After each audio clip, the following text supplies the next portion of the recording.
जीना है तो सुख से जियो, कर्जा करो और घी पियो। संस्कृत के इस श्लोक को तो आपने खूब सुना होगा। अगर नहीं तो श्रीलंका में आए आपातकाल को देख लीजिए।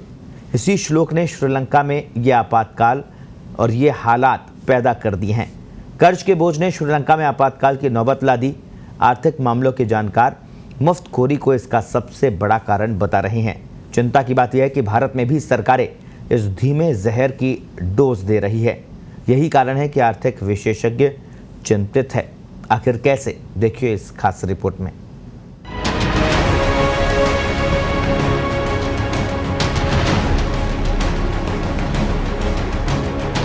पहले सत्ता में आने के लिए लोक लुभावन घोषणाएं करो, सत्ता में आते ही इन्हें पूरा करने के लिए कर्ज का बंदोबस्त करो और कर्ज के बोझ तले दबने पर आर्थिक बदहाली का सामना करो। पड़ोसी देश पाकिस्तान और श्रीलंका में इसी आर्थिक बदहाली ने सियासी संकट खड़ा कर दिया है। विदेशी मदद में कमी ने पहले ही पाकिस्तान की कमर तोड़ रखी थी और अब वो जिस मुकाम पर पहुंच गया है उस पर अराजकता के हालात बन गए हैं।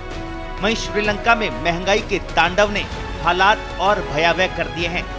यूं तो इस तरह की आर्थिक बदहाली के दूसरे कारण भी होते हैं, लेकिन कर्ज लेकर घी पीने के चारवाक के सिद्धांत पर चलने की दुष्प्रवृत्ति को आर्थिक जानकार ऐसे हालात के लिए ज्यादा जिम्मेदार ठहराते हैं। ये बात सही है कि कल्याणकारी सरकारों से कुछ क्षेत्रों में जनता को मुफ्त या रियायती दर पर सुविधाएं देने की अपेक्षा की जाती है। हर बार केंद्र से लेकर राज्य सरकारें तक सत्ता में आने पर किए गए चुनावी वादों को पूरा करने के लिए कर्ज लेती भी है।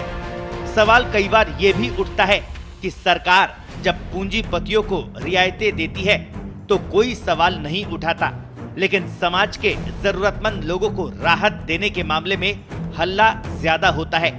ये सवाल अपनी जगह सही है, लेकिन बड़ा सवाल ये भी है कि मुफ्त और रियायती बिजली, पानी और शिक्षा, चिकित्सा सेवाएं क्या निम्न और उच्च वर्ग सभी को दी जानी चाहिए?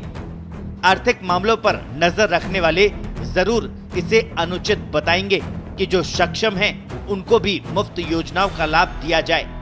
शायद यही वजह है कि पिछले दिनों प्रधानमंत्री नरेंद्र मोदी के साथ हुई एक बैठक में देश के शीर्ष नौकरशाहों ने सरकारों की मुफ्त योजनाओं पर सवाल उठाया।